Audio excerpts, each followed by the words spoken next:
Hello అందరికీ ఉగాది శుభాకాంక్షలు. ఉగాది అనగానే మనకి ఫస్ట్ గుర్తొచ్చేది పుల్లటి మామిడికాయ కదా. సో ఆ మామిడికాయ పులిహోర ఈరోజు నేను మీకు చూపించబోతున్నాను.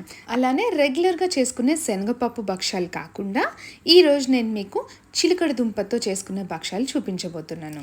చాలా సాఫ్ట్గా అంతే రుచితో ఈ చిలకడ దుంప భక్షాలు ఎలా చేసుకోవాలో నేను మీకు చూపిస్తాను. చాలా సాఫ్ట్గా ఉంటాయి, ఒక్కటి తింటే సరిపోదు అన్నట్టు ఉంటుంది.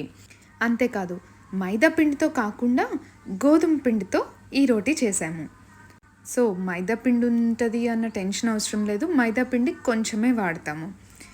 చల్లగా అయ్యాక కూడా ఈ భక్షాలు అస్సలు గట్టిపడవు, సాఫ్ట్గా అంతే మెత్తగా అంతే టేస్టీగా ఉంటాయి. అలానే భక్ష్యం కూడా పైన పొరలుగా వస్తుంది, చాలా సాఫ్ట్గా ఉంటుంది, చాలా టేస్టీగా కూడా ఉంటుంది. సో ఈ రెసిపీ మీరు తప్పకుండా ట్రై చేయాల్సిన రెసిపీ. ఈ ఉగాదికి ఈ 2 రెసిపీస్ నేను చెప్పినట్టు చేసుకోండి, సూపర్ అంటే సూపర్ టేస్టీగా కుదురుతుంది. మరి అవి ఎలా చేసుకోవాలో ప్రాసెస్ చూసేద్దామా. ఫస్ట్ మామిడికాయ పులిహోర కోసం 1 గ్లాస్ రైస్ ఉడికించి పక్కకు పెట్టుకోవాలి. సో నేను ఇక్కడ మీడియం సైజ్ గ్లాస్ తీసుకున్నాను. 1-2 సార్లు మంచిగా వాటర్ పోసి కడిగేసి పెట్టుకోండి. సో ఇలా కడిగేసుకున్న తర్వాత 1 గ్లాస్ రైస్కి 2 గ్లాసెస్ వాటర్ పోసుకొని కొంచెం తక్కువగా సరిపడా సాల్ట్ వేసి ఒక 2 విజిల్స్ పెట్టి ఉడకబెట్టేసుకోవాలి. పులిహోరకి రైస్ కొంచెం పొడిగా ఉంటేనే బాగుంటుంది కాబట్టి 2 విజిల్స్ సరిపోతుంది. సో మిగతావి రెడీ చేసుకుందాం ఈలోపు.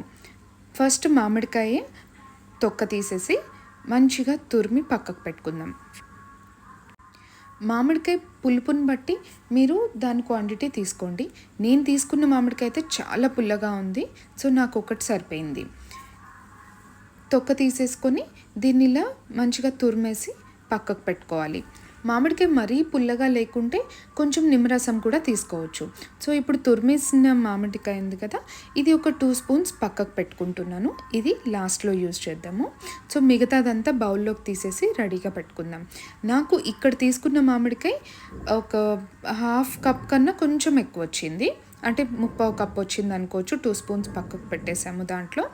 సో ఇవి 2 ఇది లాస్ట్లో వాడతాము, ఇది ఇప్పుడు వాడేస్తాము. సో మిగతా ప్రాసెస్ చూద్దాము. రైస్ కూడా ఉడికిపోయింది. ఇది ఒక్కసారి రైస్ అంతా పొడిగా అనేసుకొని పెట్టుకోవాలి. అప్పటి వరకు కొంచెం చల్లగా అవుతుందన్నమాట మనం పోపు వేసుకునే వరకు. అలానే వేడిగా వేసేస్తే కలిపేటప్పుడు రైస్ అంతా మెత్తగా అయిపోయినట్టు అయిపోతుంది. సో కొంచెం ఇలా విడదీసినట్టు రైస్ చల్లార్చుకోవడానికి పెట్టేసుకోవాలి. ఇలా పక్కకు పెట్టేసుకోండి. సో ఎందుకంటే పులిహోరకి పొడిగా ఉంటేనే బాగుంటుంది కాబట్టి.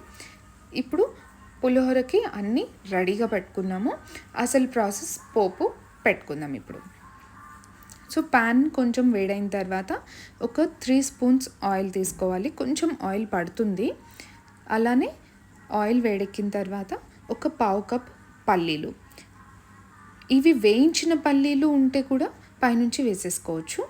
దాంతోపాటు ఒక 6-7 పచ్చిమిర్చి చీలికలు, ఇంకా ఒక 3 ఎండుమిర్చి. పచ్చిమిర్చి మీ టేస్ట్కి తగ్గట్టు ఎక్కువ కూడా వేసుకోవచ్చు, అది కారంగా ఉంటేనే బాగుంటుంది.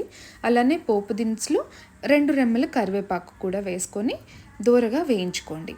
ఇప్పుడు దీంట్లో కొంచెం ఇంగువ, అలానే 1 స్పూన్ పసుపు కూడా వేసుకోవాలి. ఇన్స్టెంట్గా ఆల్రెడీ వేయించిన పల్లీలు ఉంటే అవి ఇప్పుడు పైనుంచి వేసుకోండి. ఇవి నేను పచ్చి పల్లీలు వేసాను కాబట్టి ముందే వేసేసాను. నేను ఆల్రెడీ పల్లీలు ఎలా స్టోర్ చేసుకోవాలో చూపించాను. సో ఆ వీడియోలో ఉన్నట్టు పల్లీలు రెడీగా ఉంటే వేసేసుకోవచ్చు. ఇప్పుడు పోపు అంతా వేగిన తర్వాత మనం తురిమి పక్కకు పెట్టుకున్న 1/2 కప్ కంటే ఎక్కువ మామిడి తరుగు ఉంది కదా, అది వేసేసుకోండి.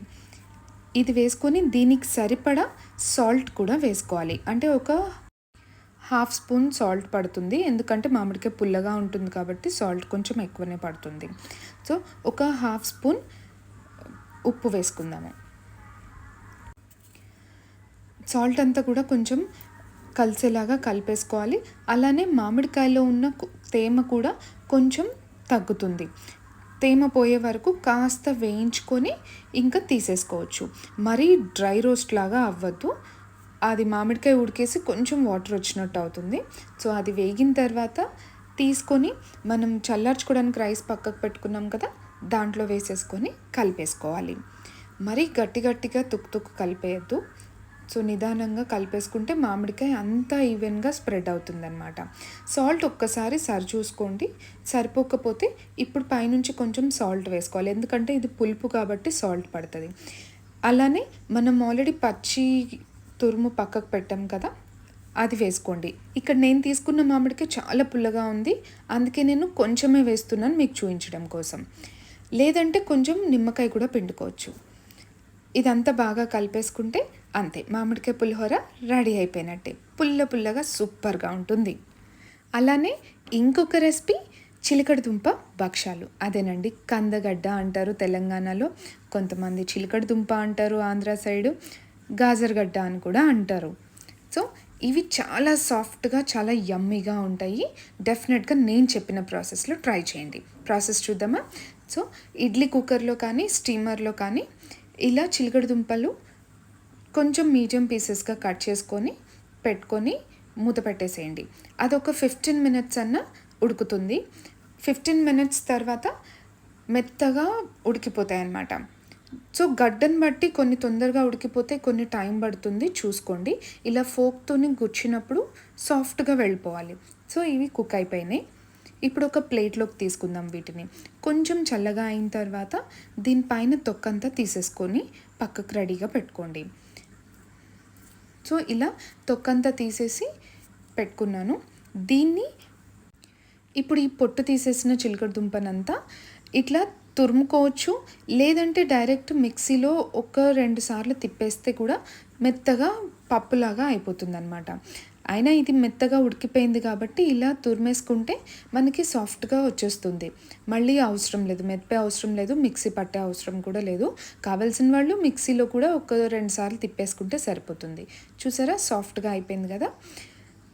సో ఇది ఇలా పక్కకు పెట్టుకుందాము. దీంట్లో ఇంకా మళ్ళీ మనం ఏమి వేయాల్సిన అవసరం లేదు. సో ఇది నాకు 1 కప్ కన్నా కొంచెం ఎక్కువ వచ్చింది. చూసారా, 1 కప్పుకి కొంచెం పై వరకు వచ్చేసింది అనమాట. దీనికి మనం సరిపడా బెల్లం కూడా తీసుకుందాము. బెల్లం కొట్టి అలా చేసే కన్నా ఇలా నైఫ్తో అంటేనే ఈజీగా చిందరవందర లేకుండా కట్ అయిపోతుంది. యూజ్ చేసుకోవడానికి కూడా చాలా ఈజీగా ఉంటుంది. సో ఇప్పుడు ఈ బెల్లంని మనం ఉడకబెట్టిన చిలకడ దుంప 1 కప్ కన్నా ఎక్కువ వచ్చింది కాబట్టి ఇది మనం 1/2 కప్కి కొంచెం ఎక్కువ తీసుకోవాలి, కరెక్ట్ స్వీట్నెస్ కోసం. లేదు కొంచెం స్వీట్ ఎక్కువ తినేవాళ్ళు అని అంటే 1 కప్కి కొంచెం తక్కువ తీసుకోండి. స్వీట్ తక్కువ కావాలి అనుకున్న వాళ్ళు 1/2 కప్ తీసుకుంటే సరిపోతుంది. అంటే 1 కప్ చిలకడ దుంపకి 1/2 కప్ బెల్లం తీసుకుంటే సరిపోతుంది, ఎందుకంటే అది కూడా ఆల్రెడీ స్వీట్గా ఉంటుంది కాబట్టి. సో ఇప్పుడు ఒక ప్యాన్లో 2 స్పూన్లు నెయ్యి వేసుకొని తురిమిన బెల్లం, అలానే ఉడకబెట్టుకున్న చిలకడ దుంప ఈ 2 వేసేసి బాగా కలిపేసుకోండి. బెల్లం కరిగే కొద్దీనే కలుస్తుంది, ముందే కలవదు. సో కలుపుకుంటూ బెల్లం కరిగే వరకు కొంచెం కలుపుకుంటూ ఉండండి. ఒక్కసారి బెల్లం కరిగిన తర్వాత ఒక 5 మినిట్స్ మనం ఫ్రై చేసినట్టు, అంటే ఆ చెమ్మ కానీ ఏమన్నా ఉంటే పోతుంది. బెల్లం కూడా దానికి పట్టుకోవాలి కదా, అందుకని ఒక 5 మినిట్స్ మనం ఇలా తిప్పుకుంటూ ఉంటే సరిపోతుంది. పైనుంచి కొంచెం నెయ్యి వేసుకోవచ్చు ఇష్టమైన వాళ్ళు. అలానే ఒక 1/2 స్పూన్ సోంఫ్ కొంచెం క్రష్ చేసి వేసుకోవాలి. ఆ ఫ్లేవర్ తింటుంటే సోంఫ్ నోటికి తాకుతుంది, చాలా బాగుంటుంది. సో అలానే ఒక 1/2 స్పూన్ ఇలాచీ పౌడర్ కూడా. సో ఇవన్నీ బాగా కలిసేలాగా నిదానంగా కలిపేసుకోండి. ప్యాన్కి అంటకుండా నీట్గా వచ్చేస్తుంది ఫ్రై అయ్యే కొద్దీ ఇది. ఇంకా పైనుంచి నెయ్యి కూడా ఎక్కువ వేయనవసరం లేదు. మనకు మామూలుగా శనగపప్పుతో చేసుకునే భక్షాలు అయితే శనగపప్పు ముందే నానబెట్టుకోవాలి, దాన్ని మళ్ళీ కుక్కర్లో ఉడకబెట్టుకొని, ఇదంతా చాలా పెద్ద ప్రాసెస్. అదే ఇలా మనం చిలకడ దుంపతో చేసేసుకున్నామంటే మనకి ఎక్కువ టైం కూడా పట్టదు. ఇన్స్టెంట్గా చిలకడ దుంపలు ఉడకబెట్టేసుకొని మ్యాష్ చేసుకుంటే సరిపోతుంది కదా. స్టవ్ పైన కూడా ఇది ఎక్కువసేపు ఉడకనవసరం లేదు. బెల్లం కరిగిపోయి ఆ గుజ్జుకి కొంచెం పట్టుకునేంత వరకు ఒక 5 మినిట్స్ ఫ్రై చేస్తే సరిపోతుంది కదా, ఇన్స్టెంట్గా రెడీ అయిపోతుంది. చూసారా, ప్యాన్కి కూడా అంటుకోకుండా చాలా నీట్గా వచ్చేసింది. ఇప్పుడు ఇది రెడీ అయిపోయినట్టే. దీన్ని ఇలా స్ప్రెడ్ చేసుకున్నట్టు చేసి పక్కకు పెట్టేసేయండి, తొందరగా చల్లగా అవుతుంది. ఈలోపు మనం పిండి కూడా రెడీ చేసుకుందాం. ఇక్కడ నేను మైదా పిండి వాడట్లేదు, అంటే కొంచెమే వాడుతున్నాను. ఒక కప్పు గోధుమ పిండికి 1/2 కప్పు మైదా పిండి యూజ్ చేస్తున్నాను. అది కూడా ఏంటంటే మైదా పిండి కొంచెం కలిపితే మనకి పిండి సాఫ్ట్గా వస్తుంది, అందుకోసమని మైదా పిండి. సో 1 కప్ కన్నా కొంచెం ఎక్కువ గోధుమ పిండి తీసుకున్నా, అలానే 1/2 కప్ మైదా పిండి తీసుకున్నాను. దీంట్లో ఒక 2 స్పూన్స్ నెయ్యి వేసి పిండిని వేళ్ళతోని మెదిపినట్టుగా ఆ నెయ్యి అంతా పిండికి పట్టుకునేలాగా కలుపుకోవాలి. కొంచెం నూనె కూడా వేసుకోవచ్చు, కానీ నేను 2 స్పూన్స్ నెయ్యి వేసాను, సరిపోయింది. చూసారా, పిండికి అంతా పట్టుకొని ఇలా వచ్చేసింది. ఇప్పుడు వాటర్ పోసుకొని కలిపేసుకోండి. కొంచెం లూజ్గానే కలుపుకోవాలి, మరి మనం చపాతీకి పూరికి కలిపినట్టు కాకుండా ఇంకా కొంచెం లూజ్గానే కలుపుకోవాలి. అవసరమైతే పైనుంచి కొంచెం వాటర్ పోసుకుంటూ కొంచెం లూజ్గానే కలుపుకోండి. లూజ్గా అంటే ఎలా అంటే ఇట్లా మనకి చేతికి అంటేలాగా. సో పైనుంచి ఇంకా కొంచెం ఆయిల్ వేసి మళ్ళీ ఒకసారి పిండి అంతా మెత్తగా కలుపుకోండి.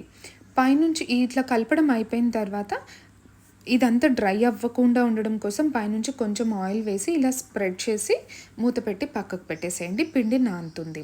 ఆయిల్ కానీ నెయ్యి కానీ పైనుంచి ఇట్లా వేయకపోతే పిండి డ్రై అయిపోతుంది. సో ఈ చిలకడ దుంపది కూడా మనకి స్టఫ్ రెడీ అయిపోయింది, చల్లగా అయిపోయింది. ఇప్పుడు ఇవి లడ్డూలు చేసి పెట్టుకుందాము. ఇవి ఇలానే డైరెక్ట్గా కూడా తినేయచ్చు, పిల్లలకి కూడా చాలా బాగుంటుంది, టేస్ట్ కూడా బాగుంటుంది. సో చూసారా, అంటుకోకుండా ఎంత సాఫ్ట్గా వచ్చేస్తుందో ఇది. ఇలా లడ్డూలు చేసుకొని పక్కకు పెట్టుకోవాలి. మనకి ఇన్స్టెంట్గా ఇవి పూర్ణం బూరెలు అంటారు కదా, అలా కూడా వేసేసుకోవచ్చు. ఇలా లడ్డూలు ఇలా పిండి చేసి పెట్టేసుకున్నామంటే దోశ పిండి ఉన్నప్పుడు అలా ఇన్స్టెంట్గా పూర్ణం బూరెలు కూడా వేసేసుకోవచ్చు. చూసారా, అంటుకోకుండా సాఫ్ట్గా వచ్చింది. దీన్ని ఇలానే కూడా పిల్లలకి తినడానికి ఇచ్చేయచ్చు, చాలా బాగుంటుంది. సో ఇవన్నీ రెడీ అయిపోయినాయి. ఇప్పుడు మనం పూర్ణాలు తీసుకొని భక్షాలు ఒత్తేసుకుందాము. పిండి ఒక 1 hour అన్న నానితే కొంచెం సాఫ్ట్గా వస్తుంది. సో వరి ఏం లేదు, ఎక్కువ గోధుమ పిండి కలిపాం కాబట్టి హెల్త్కి కూడా మంచిది. మైదా ఎక్కువ యూజ్ చేయట్లేదు. సో ఇంత కొంచెం పెద్ద సైజ్ ఉండ తీసుకొని పిండి పల్చటిది ఏదన్నా సాఫ్ట్గా ఉండే ఆయిల్ కవర్ కానీ లేదంటే పాలిథిన్ కవర్ ఏదైనా సరే తీసుకొని దానికి కొంచెం ఆయిల్ అన్నా నెయ్యి అన్నా అప్లై చేసుకోండి. ఎందుకంటే అతుక్కోకుండా ఉంటుంది, తీయడానికి ఈజీగా కూడా ఉంటుంది. ఇప్పుడు చేత్తోనే ఇలా ఒత్తేసుకోవాలి. కొంచెం చేతికి ఆయిల్ అన్న నెయ్యి అన్న అప్లై చేసుకొని ఒత్తేసుకుంటే అతుక్కోకుండా సాఫ్ట్గా వస్తుంది.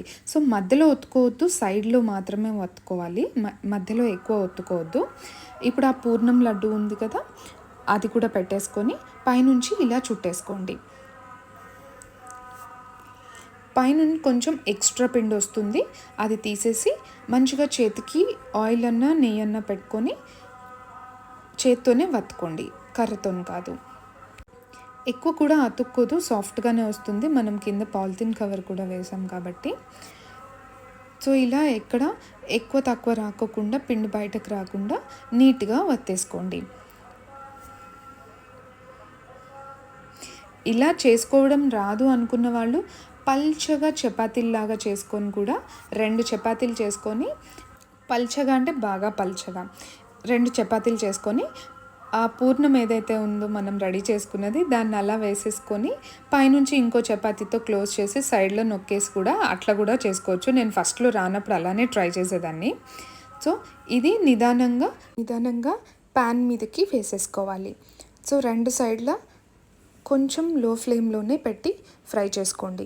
హైలో పెట్టేస్తే అంతా మాడినట్టు అయిపోతుంది, సరిగ్గా రోస్ట్ అవ్వదు లోపల వరకు.